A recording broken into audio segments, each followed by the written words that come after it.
Hello friends, Vardhan academy में आप सभी का स्वागत है। दोस्तों, जैसा कि आप सभी को पता है, कल से हमने मैथमेटिक्स की क्लासेस स्टार्ट की हैं एनसीईआरटी 6 क्लास की। ठीक है, एनसीईआरटी 6 क्लास की ये जो मैथमेटिक्स की बुक है, इसमें कल हम लोगों ने पहला चैप्टर यहाँ पे अपना डिस्कस किया था। आज की वीडियो में हम लोग सेकेंड चैप्टर को पढ़ेंगे, पूर्ण संख्याएं। ठीक है, पूर्ण संख्याएं हैं, इनको हम लोग होल नंबर जो है इनको आज की वीडियो में हम लोग डिस्कस करेंगे। और आप लोगों को एक बात मैं बता दूं कि देखिए, अभी ये जो 6 क्लास की क्लासेस चल रही हैं, इसलिए कुछ चैप्टर काफ़ी इजी हैं। ठीक है, जैसे कि आपने कल का देखा, आज वाला तो काफ़ी इंपॉर्टेंट है। जैसे सीटेट वगैरह में इससे डायरेक्ट क्वेश्चन पूछे जाते हैं पूर्ण संख्याओं से।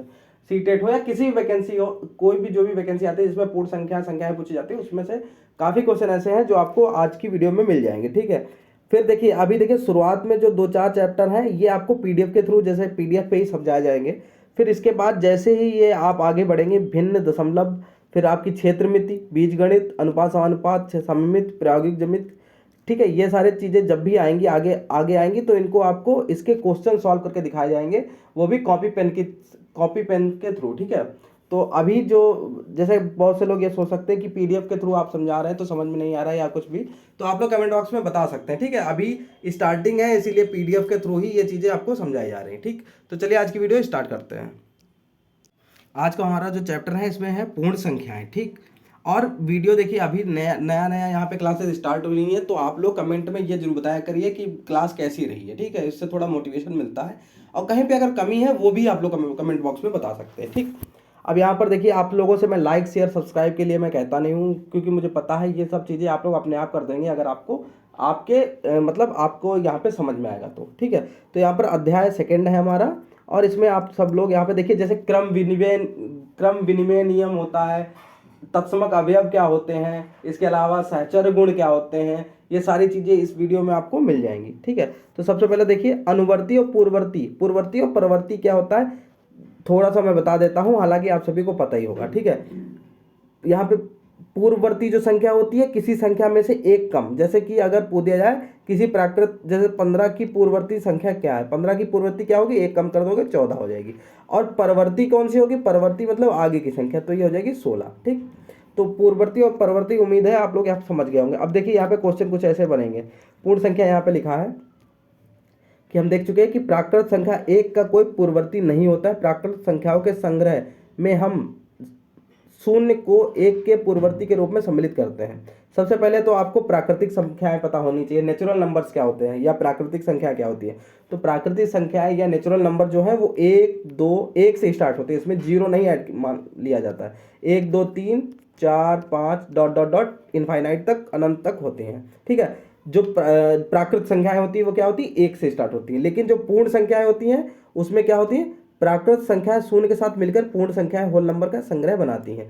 तो जो होल नंबर्स हैं या पूर्ण संख्या जो है उसमें जीरो से स्टार्ट होता है, 0 1 2 3 4 5 ऐसे करके। ठीक, अब यहाँ पे देखिए, यहाँ पर कुछ क्वेश्चन ऐसे बनते हैं, मैं आपको सीटेट के पेपर में भी दिखा सकता हूँ कि इस टाइप से क्वेश्चन आ सकते हैं, आते रहते हैं मतलब। ठीक है, जैसे यहाँ पे लिखा है, क्या सभी प्राकृत संख्या पूर्ण संख्याएं भी हैं? बिल्कुल। देखिए, प्राकृत संख्या क्या होती है, 1 2 3 4 डॉट डॉट डॉट अनंत तक होती है, और ये हो गई प्राकृत संख्याएं। ठीक है, और पूर्ण संख्याएं जो होती हैं वो 0 से 0 1 2 3 होती। तो सभी प्राकृत संख्याएं जो है वो पूर्ण संख्याएं तो होती हैं। ठीक है, ये बिल्कुल सही बात। क्या सभी पूर्ण संख्याएं प्राकृत संख्याएं भी हैं? बिल्कुल गलत है, क्योंकि पूर्ण संख्याओं में जीरो भी आता है, लेकिन प्राकृत संख्याओं में जीरो को नहीं लिया जाता है। ठीक है, तो नहीं होती है। सबसे छोटी पूर्ण संख्या कौन सी है? पूर्ण संख्या सबसे छोटी जीरो होगी, और सबसे बड़ी पूर्ण संख्या बताई नहीं जा सकती, इनफाइनाइट तक होती है, 1 2 3 4 लेके चले जाइए इनफाइनाइट तक। ठीक है, तो सबसे छोटी तो जीरो हो जाएगी। अब देखिए, जो इंपॉर्टेंट चीज़ें हैं सिर्फ उसी को मैं बताऊंगा। इसकी पीडीएफ मैं टेलीग्राम पे डाल दूंगा, आप लोग इसको एक बार पूरा देख लीजिएगा। ठीक है, जब इसको लेके आप चलेंगे 12th तक तो आपको सारी चीज़ें क्लियर हो जाएंगी। ठीक, अब यहाँ पर देखिए जो खास चीज़ें उसमें, अब देखिए यहाँ पर जो यहाँ पर लिखा है 10,999। ठीक है, बहुत सरल है लेकिन फिर भी मैं बता देता हूँ जल्दी जल्दी। 10,999 के बाद अगली 3 प्राकृत संख्याएं क्या है, तो 10,999 है, एक जोड़ेंगे तो ये कितना हो जाएगा, 11,000 हो जाएगा। ठीक, 11,000 हो जाएगा, और दूसरी 3 पूछी गई तो 11,000, ये कितनी हो जाएगी, 11,000 एक हो जाएगी, फिर 11,000 दो हो जाएगी। ये 3 संख्याएं प्राकृत हो जाएंगी। इसमें पूछा गया 3, ठीक 3 तीन पहले वाली संख्या है, पूर्ण संख्या है, ठीक, पहले आने वाली। तो एक 10,000 एक है, तो एक तो 10,000 हो जाएगी, ठीक, 10,000, और एक हो जाएगी 9,999, और एक हो जाएगी 9,998, ठीक। ये तो देखिए पीडीएफ के ऊपर ही बताया जा सकता है, इसीलिए इसी पे मैं आपको समझा रहा हूँ। अब 32 और 53 के बीच में कितनी पूर्ण संख्या है, जितनी इन दोनों के बीच में संख्याएं होंगी वो सारी आएंगी इसमें, ठीक। तो ये पीडीएफ मैं दे दूंगा, ये क्वेश्चन आप लोग कर लीजिएगा अपने आप। अब जो चीज़ें हैं बताने वाली वो आप लोग देख लीजिए। अब यहाँ पर देखिए, यहाँ पर देखिए, ये देखिए यहाँ पर दिया गया शून्य के बारे में। शून्य पूर्ण संख्याओं का शून्य से विभाजन परिभाषित नहीं है। जैसे ये पूरा इन्होंने तरीके से समझाया है यहाँ पर, लेकिन मैं आपको सीधे बता देता हूँ कि जो शून्य होता है, जैसे शून्य को किसी चीज़ से भाग, किसी भी संख्या से 0/2 लिखें या 0/100 लिख दे तो 0 ही मान आता है, ठीक है, बराबर 0 ही रहेगा। चाहे नीचे कितनी भी बड़ी संख्या हर में हो, डिनोमिनेटर में चाहे जितनी भी बड़ी संख्या हो, अगर शून्य ऊपर है, 0 ऊपर है, ठीक है, न्यूमरेटर में, तो ये शून्य ही रहेगा आंसर। लेकिन अगर डिनोमिनेटर में शून्य है, 0 है, ठीक है, ऊपर कितनी भी बड़ी संख्या हो, तो जो रिजल्ट आएगा वो परिभाषित नहीं होगा, इनफाइनाइट होगा, ठीक है। अगर भाग बटे में 0 है, 0 से भाग दिया जा रहा है, तो संख्या जो है इनफाइनाइट होगी आपकी, ठीक है। यही बस यहाँ पे बताया गया, तो सरल भाषा में मैंने यहाँ पे आपको समझा दिया। अब ये रूल देखिए, ये सीटेट वगैरह में तो काफ़ी पूछे जाते हैं, ठीक है, सीटेट है, टीचिंग एग्जाम से तो काफ़ी पूछे जाते हैं, ठीक। योग और गुणन की क्रम विनिमयता, ठीक। अब ये क्या होता है, अब आपको मैं दिखा देता हूँ। क्रम विनिमय मतलब इनका, जैसे योग और गुणन की लिखा है ना, तो पहले योग का देख लेते हैं। जोड़ में जैसे आपको लिखना हो 8 + 4, ठीक, या फिर 4 + 8, मतलब आपने क्रम का विनिमय कर दिया है, इधर से उधर कर दिया क्रम को, ठीक है, ठीक। तो यहाँ पर देखिए 8 + 4 और 4 + 8 आपने क्रम का विनिमय कर दिया, मतलब यहाँ के, और दोनों का मान क्या रहेगा, बदलेगा नहीं, ठीक है। चाहे जोड़ में आप कोई भी संख्या ले लो, 100 + 10 या 10 + 100 करेंगे तो दोनों तरफ 110 आएगा। तो यही हो गया योग का क्रम विनिमय नियम, ठीक है। तो मतलब क्रम विनिमयता जो है वो योग में लगती है। इसके बाद गुणन की देख लीजिए, सॉरी, गुणा में देखिए 4 × 6 और 6 × 4, देखो गुणा में भी ये लगती है, ये नियम लगता है, ठीक है, 24 हो गया। अब देखिए इसका मतलब जो क्रम विनिमय नियम है वो गुणा और योग में तो लगता है, ठीक। ये क्वेश्चन अक्सर पूछा जाता है कि क्रम विनिमय नियम किस में लगता है। अब देखिए यहाँ पे लिखा है, हम कह सकते हैं कि पूर्ण संख्याओं के लिए योग क्रम विनिमय है, यह गुण योग की क्रम विनिमयता कहलाता है। तो जो क्रम विनिमयता है ये दो चीज़ों के लिए लगती है, गुणा के लिए और जोड़ के लिए, ठीक है। अब यहाँ पे देखिए घटाने के लिए भी, यहाँ पे देखो लिखा भी है, पूर्ण संख्याओं के लिए योग और गुणन दोनों ही क्रम विनिमय है, क्रम विनिमय होते हैं दोनों। अब देखिए घटाने के लिए इन्होंने कहा कि घटाने के लिए, घटाना क्रम विनिमय नहीं है, इसकी जांच करो। तो देखिए इसको जांच करने के लिए देख, घटाने और भाग दोनों के लिए नहीं होता। अगर बाई चांस 8 - 6 लिखो और 6 - 8 लिखो, देखिए ये क्रम विनिमय नहीं होगा, इनका क्रम विनिमय करने पर मान बराबर नहीं आएगी, ये 2 हो जाएगा, ये -2 हो जाएगा। तो यहाँ पर देखिए जमीन आसमान का अंतर हो गया, ठीक है। ये 2 प्लस का है, ये 2 माइनस का आ गया, इसका मतलब क्रम विनिमय घटाने में तो नहीं है। भाग में भी आप देख सकते हैं 2/6 लिखेंगे और 6/2 लिखेंगे, दोनों में बहुत अंतर है। इसका मान 1/3 आएगा और इसका मान 3 आएगा, ठीक है। तो ये बराबर नहीं होंगे, ठीक। तो क्रम विनिमय नियम जो है वो लगता है सिर्फ जोड़ और गुणा के लिए, ठीक है, घटाना और भाग के लिए नहीं लगता है। ये चीज़ आप लोग समझ गए होंगे, उम्मीद है, ठीक है। अब सहचर्य गुण क्या होता है, सहचर्य गुण।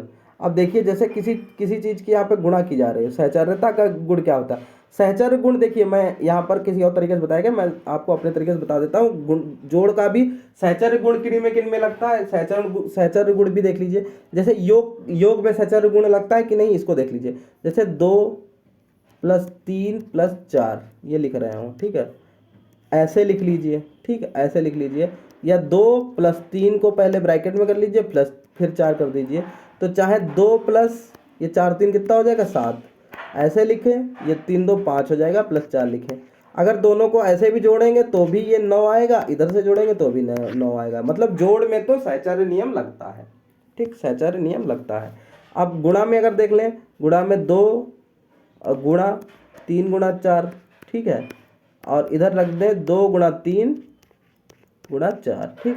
इसमें भी आप लोग देख सकते हैं 2 ये हो गया, 4 तिया 12 ये हो गया, इधर हो गया, तो 2 तिया 6 ये हो गया और 4 इधर हो गया। अब इनकी 2 और 12 की गुणा करेंगे तो भी 24 आएगा, 6 और 4 की करेंगे तो भी 24 आएगा। तो मतलब जो सहचर्य का गुण है वो आपका गुणा और प्लस में लगता है, ठीक है। ये दोनों जो गुण है ये प्लस, जो क्रम विनिमय नियम और सहचर्यता का गुण है वो गुणन और जोड़ में होता है, ठीक है, दोनों में होता है।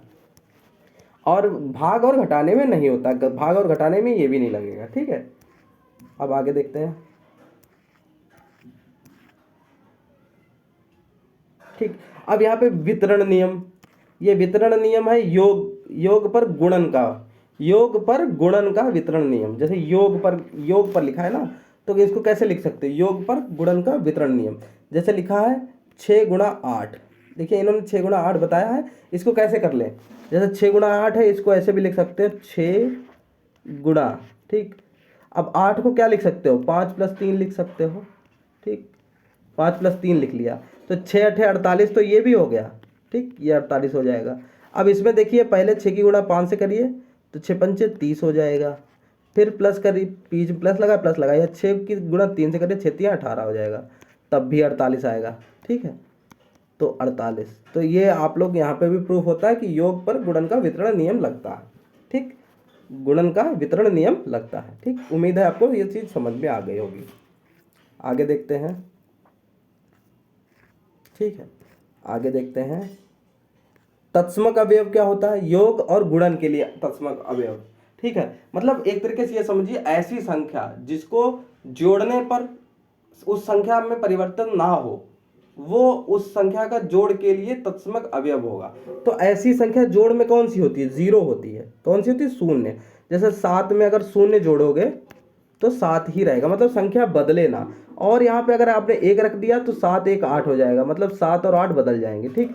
तत्समक अवयव वो होता है जिससे वो संख्या जोड़ने पर बदले ना।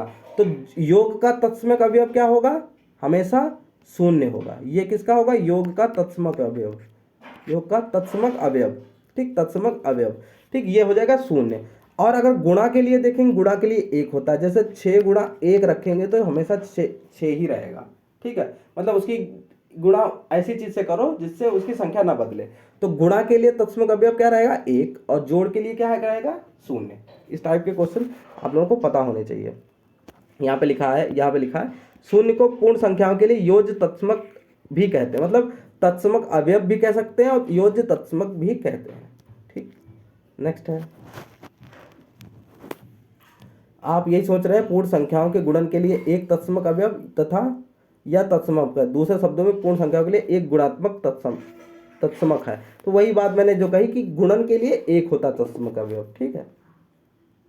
अब यहाँ पर ये सब PDF में दे दूंगा, आप लोग इसको तो कर ही लेंगे, इसको देख के अपनी ये क्वेश्चन जो सॉल्व करने हैं इनको आप लोग सॉल्व करिएगा। सारी चीज़ें तो मैंने क्लियर कर ही दी हैं, और फिर अगला चैप्टर कल हम लोग देखेंगे, और मैथ्स आपकी पूरी कंप्लीट करवा दी जाएगी। आप लोग बस साथ दीजिएगा, मैं आपको बहुत अच्छे तरीके से आपकी जो मैथमेटिक्स में जो आपको दिक्कतें हैं उनको मतलब सॉल्व करवा दूंगा, ठीक है। धीमे धीमे आपको मैथ्स में कोई दिक्कत नहीं होगी, ठीक है। तो दोस्तों आज की वीडियो में सिर्फ इतना ही, मिलते हैं अपनी नेक्स्ट वीडियो में, तब तक के लिए नमस्कार।